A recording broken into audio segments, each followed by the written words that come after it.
বিহারী, কখনো একদম পাওয়ার packed action hero, কখনো একেবারে চোখের জঙ্গলে বাঙালিকে ভাসিয়ে দিতে পারেন, কখনো তার আতস কাচের নিচে কিচ্ছু বাদ যায় না। তুখোর গোয়েন্দা। কার কথা বলছি বলুন তো? না, হিন্ট ছেড়ে এভি দেখি।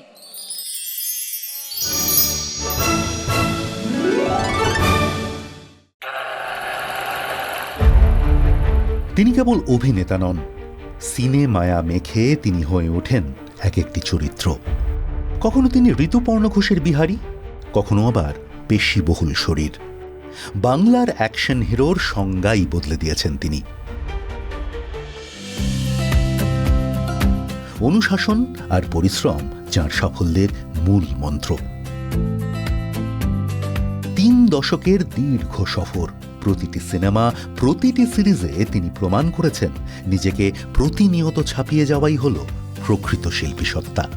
অভিনয়ে অসামান্য অবদানের স্বীকৃতিস্বরূপ জি24 ঘণ্টা অনন্য সম্মান 1432-এ চলচ্চিত্র বিভাগে সম্মানিত অভিনেতা টোটা রায়চৌধুরী। তাকে সম্মান জানাতে পেরে আমরাও সম্মানিত।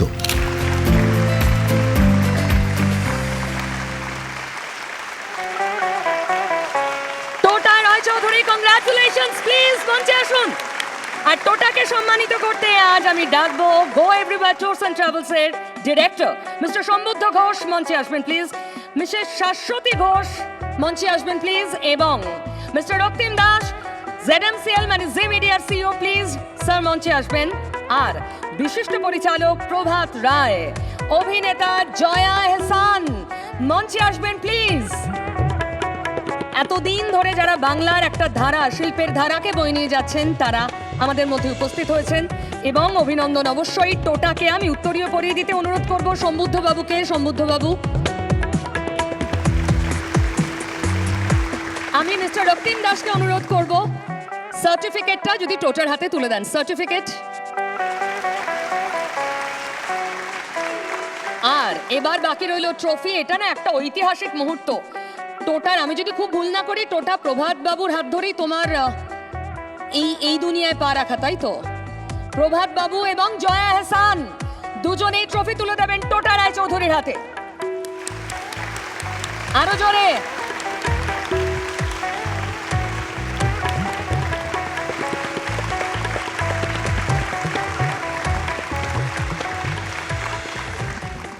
এই যেন গুরু শিষ্যের মিলন। কি বলবে আজকের দিনে? প্রথমে ধন্যবাদ দেব জি24 ঘণ্টাকে। আর তার চেয়েও বড় ধন্যবাদ এই কারণে যে মানুষটি আমাকে আজকে এই সুযোগটা দিয়েছেন, যে টোটা রায়চৌধুরীকে টোটা রায়চৌধুরী বানিয়েছেন, তার হাত থেকে পুরস্কার পেলাম। এর থেকে বড় সম্মান হতে পারে না। কংগ্রাচুলেশনস সবাইকে, অনেক অনেক ধন্যবাদ। Thank you ma'am. প্রভাত বাবু, আপনাকে একটা স্পেশাল থ্যাংক ইউ, কারণ আপনি বারবার আমাদের ডাকে সাড়া দিচ্ছেন। আমরা কৃতজ্ঞ আপনার কাছে। থ্যাংক ইউ সো মাচ, আপনি এসেছেন। Thank you. Thank you sir.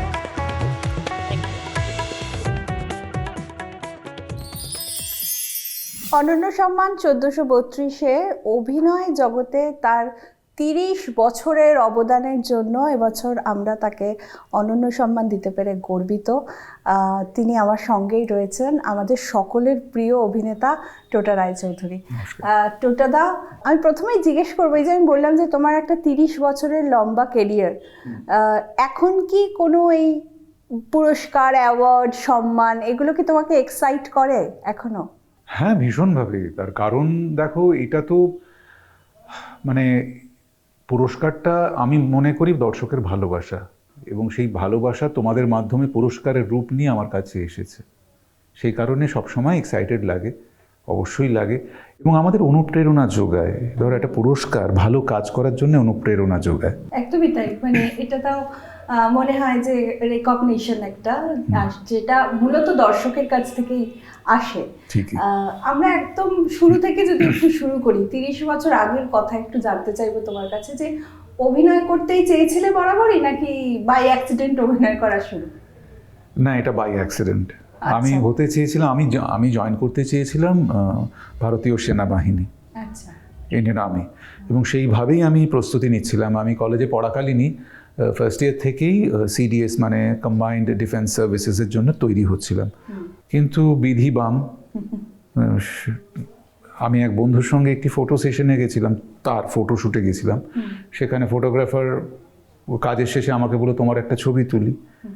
সেই ছবিটি উনি ওনার শোকেসে সাজিয়ে রেখেছিলেন। সেই ছবিটি দেখে শ্রী প্রভাত রায় আমাকে ডেকে পাঠান, ডেকে পাঠিয়ে পছন্দ হয়ে যায়, আমিও অভিনয় সুযোগ পেয়ে যাই। সুতরাং সুযোগ পাওয়াটা সহজে পেয়েছিলাম, মানে সুযোগটা খুব সহজে পেয়েছিলাম।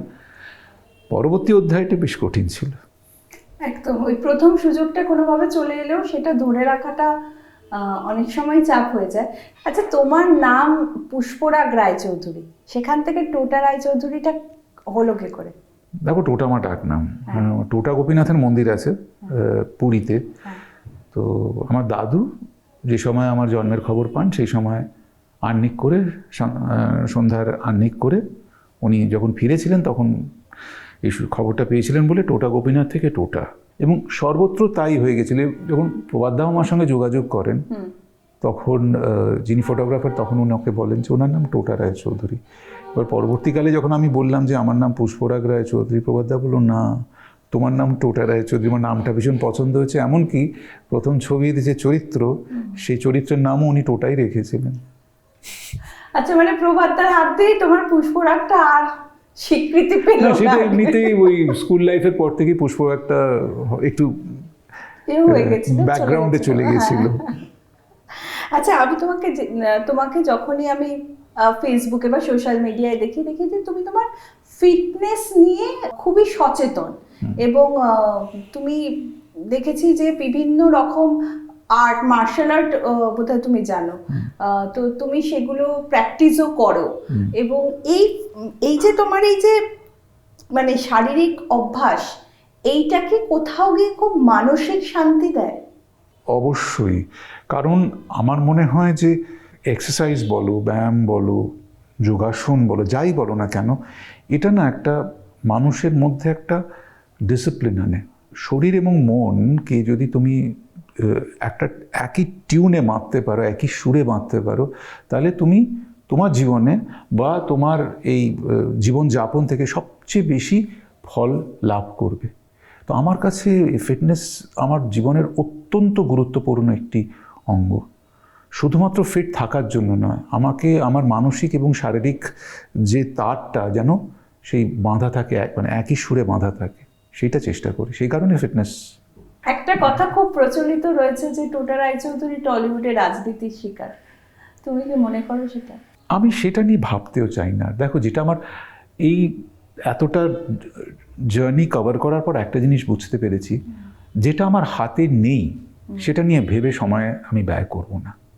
যেটা আমার হাতে আছে, যেটা আমি করতে পারি, সেটা মন দিয়ে করব। তাতে করে যতটা পাবো সেটাই আমার প্রাপ্য। তবে হ্যাঁ, মাথা উঁচু করে বাঁচব, আত্মসম্মান নিয়ে বাঁচব, কারোর সামনে মাথা নত করব না।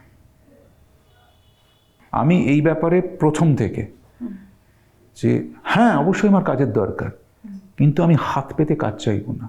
আমি কাজ দেখিয়ে প্রমাণ করব যে আমি কাজ করতে পারি। সেই কাজ দেখে যদি তোমার মনে হয় তুমি আমায় কাজ দেবে, নাহলে দিও না। ভেবো না যে আমি এসে আমায় দিন বলবো, আমি পারবো না। এটা বলো আমার আত্মসম্মান। তো আত্মসম্মান এটা কিন্তু আমার অহংকার নয়, এটা আমার আত্মসম্মান বোধ। আমি শিল্পী, ভিখারি নই।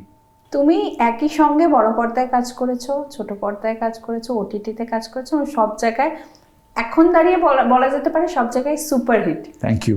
তো তোমার এই যে আমরা ভাগ করি না, এই যে বড় পর্দা, ছোট পর্দা, ফিল্ম, টেলিভিশনের ধারাবাহিক এবং ওটিটির ওয়েব সিরিজ, তুমি কি অভিনেতা হিসাবে এই ভাগগুলো দেখো? মানে তুমি যখন অভিনয় করো তোমার কি এগুলো মাথায় থাকে?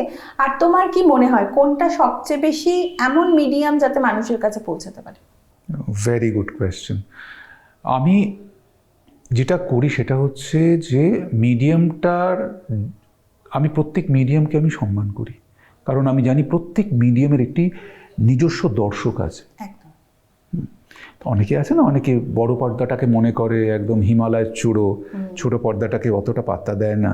আমি একেবারেই সেই থিওরিতে বিশ্বাস করি না। আমি সব মিডিয়ামে কাজ করে একটা জিনিস বুঝতে পেরেছি, প্রত্যেক মিডিয়ামে তার একটা ডেডিকেটেড দর্শক আছে।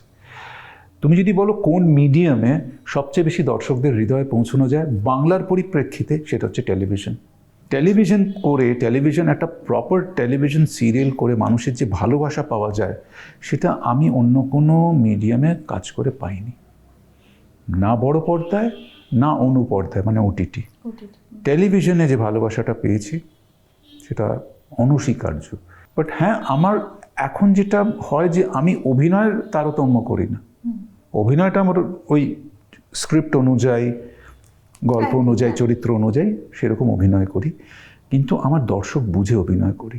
ওই যে বললাম, প্রত্যেকের একটা ডেডিকেটেড দর্শক আছে, সেই দর্শকের কথা মাথায় রেখে কিন্তু আমাকে কাজটা করতে হয়। কেউ যদি বলে না আমি একই তারে অভিনয় করে যাব, তাহলে কিন্তু হবে না। ফর এক্সাম্পল, আমি ঋতুদার সঙ্গে, ঋতুপর্ণ ঘোষের ছবিতে যে অভিনয়টা ঋতুদা ডিমান্ড করবে, অবভিয়াসলি আমি যখন একটা কমার্শিয়াল ছবি করব, তখন সেই ডিরেক্টর অন্য এক ধরনের অভিনয় ডিমান্ড করবে। দুটোই তো অভিনয় এবং দুটোরই দর্শক আছে, আমাকে সেটা মাথায় রেখে কাজটা করতে হবে। অনেকেরই ঋতুপর্ণ ঘোষের ছবি করার আগের এবং পরের কেরিয়ারটা বদলে যায়, সেটা তোমার ক্ষেত্রে বিশেষ হয়নি কেন? এইটা আমার কাছে এই প্রশ্নের এখন আজ পর্যন্ত আমি উত্তর পাইনি। কারণ খুবই অদ্ভুত ব্যাপার। ধরো চোখের বালির আগে আমি মাসে 30 দিনের মধ্যে প্র্যাকটিক্যালি 28 দিন কাজ করতাম। আমার দুটো সিরিয়াল চলছে এবং দুটোই সেই সময় খুবই হিট করেছিল। তো অবভিয়াসলি চোখের বালির পর চোখের বালির সময় আমাকে টেলিভিশনের কাজ ছাড়তে হয়, সেটা ঋতুদার শর্ত ছিল। বলেছিল একদম ডেডিকেটেডলি 5 মাস কিন্তু এই চরিত্রের অভিনয় করতে হবে। 5 মাস, কারণ প্রত্যেক মাসে 10 দিন করে ডেট দিত ঐশ্বরিয়া। তো সেই হিসেবে আমাকে 5 মাস দিতে হয়েছিল। সেই সময় ঋতুদা বলেছে তুই কিন্তু অন্য কিছু করতে পারবি না। ঠিক আছে, গুড এনাফ। ছবিটা বেরোনোর পর প্রশংসা হলো ঠিকই, কিন্তু সেই অনুপাতে কাজ এলো না। এবং তুমি অবাক হবে, আমি অতদিন কর্মহীন হয়ে বাড়িতে কোনোদিন বসে থাকিনি, যেটা চোখের বালির পর আমাকে বসে থাকতে হয়েছিল 6 মাস, কোনো কাজ নেই। অথচ ছবি হিট, ছবির সঙ্গে যারা অন্যরা যারা সম্পৃক্ত ছিল, সে বুম্বাদা বলো, রাইমা বলো, অন্যান্যরা প্রত্যেকে একাধিক কাজ করছে, আমার ঝুলি শূন্য। সেটা আজ পর্যন্ত বুঝিনি কেন হয়েছিল। একটু বেশি ভালো করে ফেলেছিলে বলে। আচ্ছা, এখন দেখা যায় যে সবাই খুব ফাস্ট ফরওয়ার্ড হয়ে গেছে। যেমন খুব নতুন যারা ছেলেমেয়েরা আসে, তাদের আমরা দেখি যে তারাও খুব তাড়াতাড়ি সাকসেস পেতে চায় এবং সেই সাকসেস না পেয়ে তারা অন্যান্য অনেক ভুলভাল পথেও চলে যায়। সেখানে তোমার এই কেরিয়ারটা একটা দৃষ্টান্ত বলে আমার মনে হয়। যে এই যে আজকে বলিউডে তোমার কাজ নিয়ে এত কথা হচ্ছে, এটার পিছনে তো অনেকটা ইতিহাস রয়েছে এবং অনেকটা সময়, ধৈর্য এগুলো রয়েছে, নিষ্ঠা, কাজের প্রতি নিষ্ঠা রয়েছে। এখন যে জেনারেশন, তাদের কি তুমি পরামর্শ দেবে? ওরে বাপরে বাপ, আমি কাউকে কোনো পরামর্শ দেব না। আমি সত্যি কথা বলতে কি, আমি নিজে অ্যাডভাইস দিতে পছন্দ করি না, বরঞ্চ তাদের কাছ থেকে 4টি অ্যাডভাইস নিতে পারি, কারণ তাদের মন পেতে গেলে আমাকে কি করতে হবে।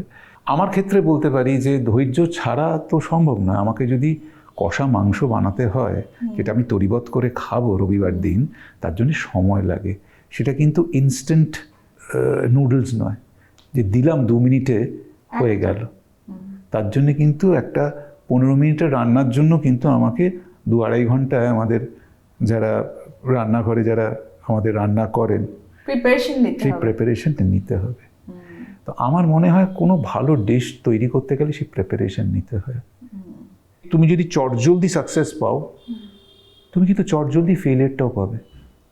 কারণ দর্শক যদি মনে করে যে মানে যে কোনো সময় ছুঁড়ে ফেলে দিতে পারে, কিন্তু তোমার পেছনে যদি ওই যে লেগেসিটা যেটা আমরা ক্রিয়েট করি, একটার পর একটা করে ইট দিয়ে দিয়ে দিয়ে দিয়ে দিয়ে সাজিয়ে সাজিয়ে দেওয়ালটার উচ্চতা আমরা বাড়াই, সেই প্রত্যেকটা ইটের মধ্যে কিন্তু যেন সেই শক্তিটা থাকে, যেমন দেওয়ালটা নির্মাণ করতে পারি।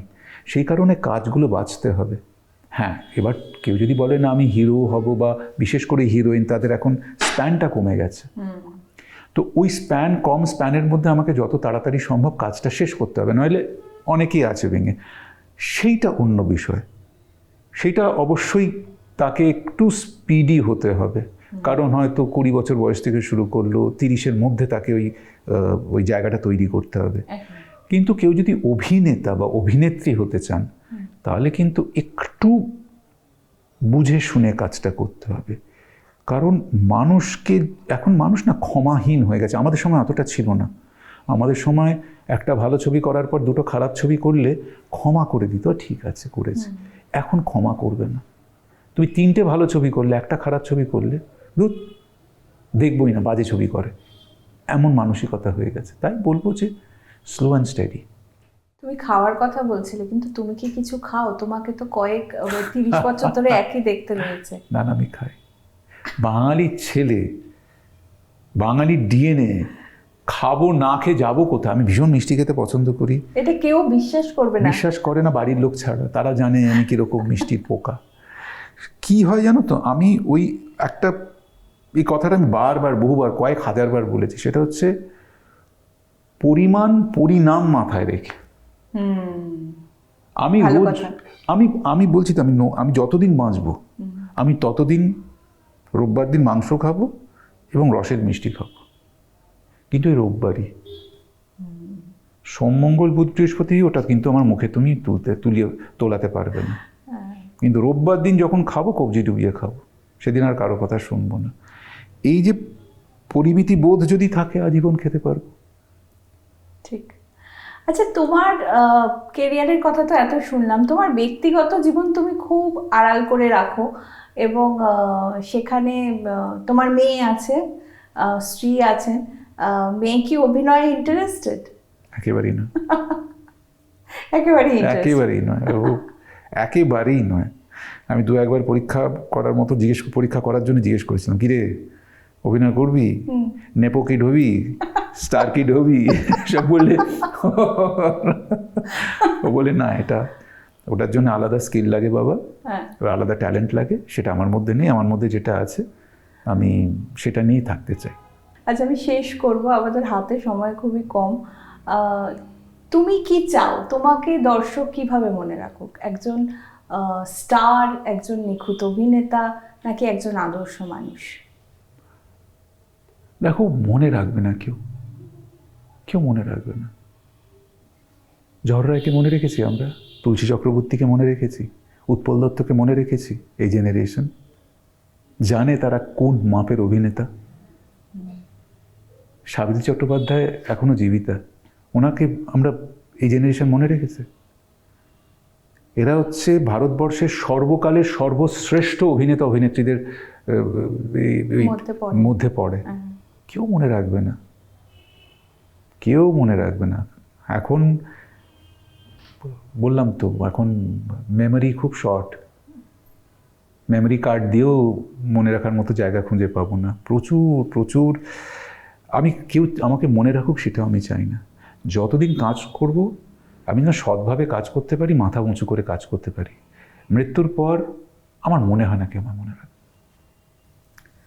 থ্যাংক ইউ সো মাচ টোটাদা, কথা বলে খুব ভালো লাগলো, বরাবরের মতোই। Thank you so much. আর বাকি সব খবরের জন্য আপনারা চোখ রাখুন জি 24 ঘন্টায়। বাংলার আওয়াজ, বাঙালির আবেগ, জি 24 ঘন্টা।